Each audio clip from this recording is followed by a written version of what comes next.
My name is Tony, and I've been asked by my friends to give them the recipe over and over again for a shrimp recipe, which is sauteed in peppers and other ingredients. So finally I'm putting this on YouTube, so they can go to YouTube and they can look it up and they can check it out for themselves, because like I said, I'm getting really tired of writing this down and explaining how to do it. I'm not a chef, and at the same time I do not claim to be. Please refer to my website, idon'tgiveadamn.com. Okay, so the way we're going to start here first is I'm just going to show you the basic ingredients. At the same time, you can see I'm now working in a $1 million kitchen. This is my home away from home. It's a smaller type kitchen. Most people have kitchens like this. So to make a nice restaurant style food, you do not need the elaborate $1 million showcase. Very simple fry pan, very simple oven, very simple knife, and very simple ingredients.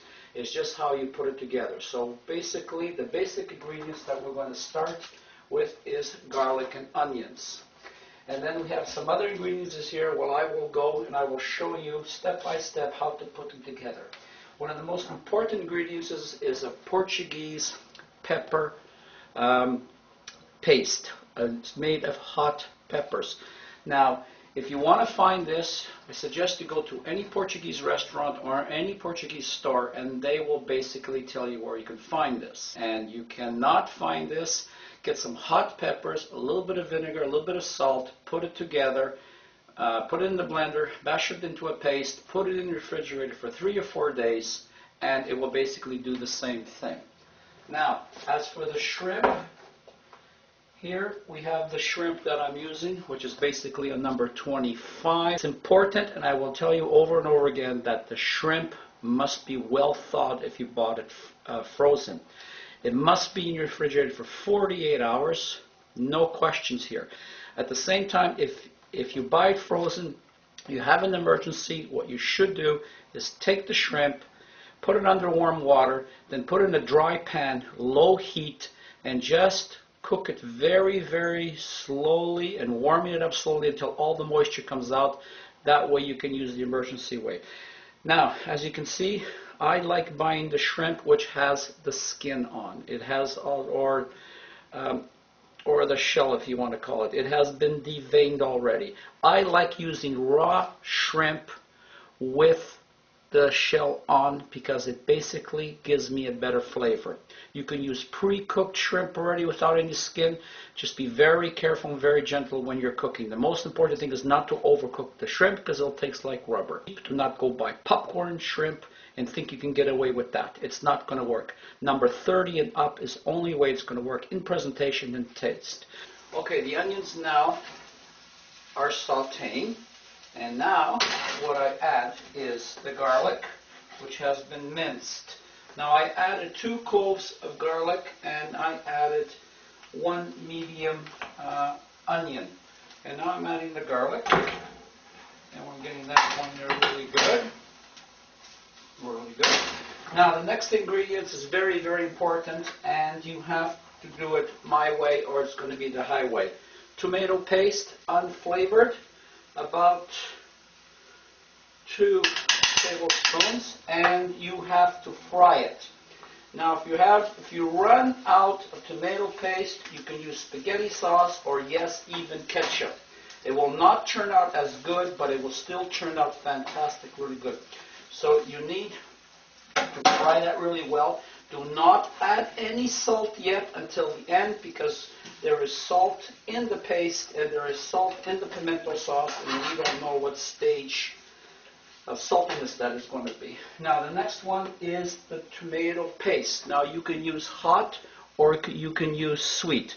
I'm using the hot, so I do not add too much. I add maybe 2 tablespoons, and that again will be fried. And you can see it's turned into a nice paste here. Again, I'm not adding no salt. Letting that cook for about 2 minutes. And now, another ingredient is honey to take the tartness away from the spaghetti sauce. About 1/2 teaspoon. Stir that that all around.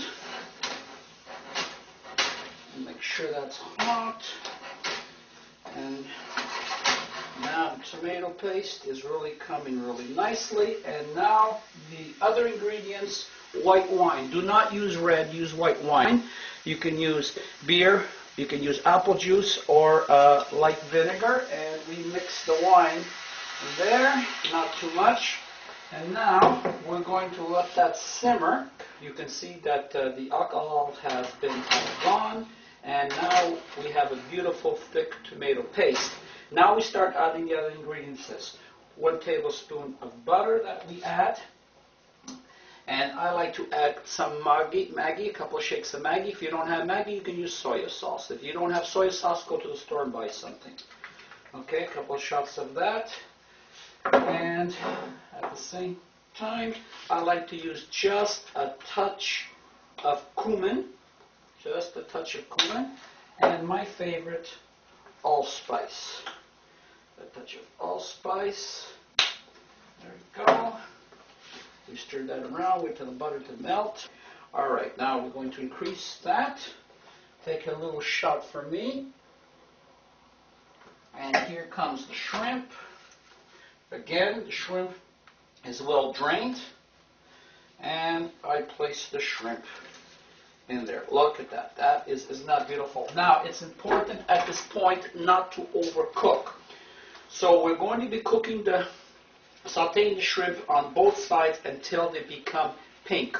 Once they become pink on both sides, very, very lightly, turn off the heat.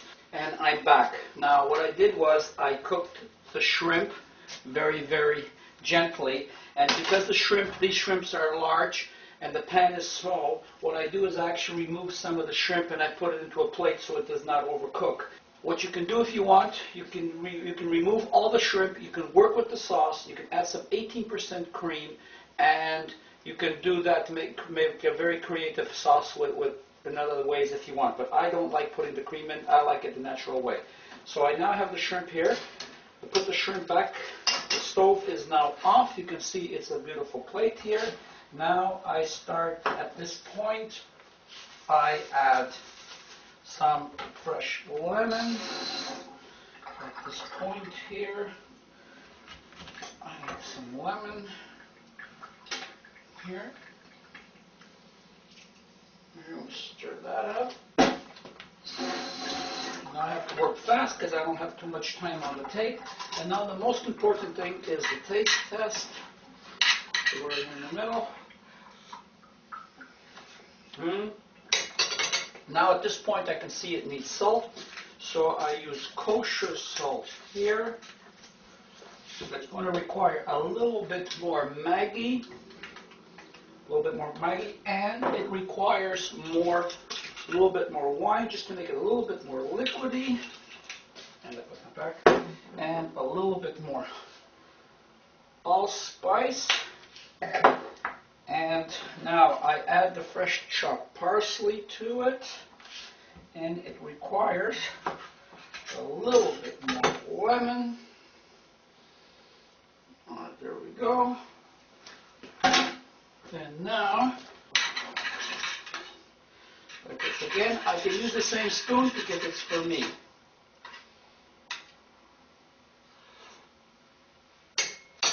Now it is absolutely perfect. And now I transferred the shrimp to another bowl. I tasted it again to make sure it's okay. And there you go. There you have it. My shrimp recipe. Doesn't that look beautiful? And now I will have the recipe at the end of this video for you to take notes on. Thank you very much, and I hope to see you on my other series of cooking. Thank you.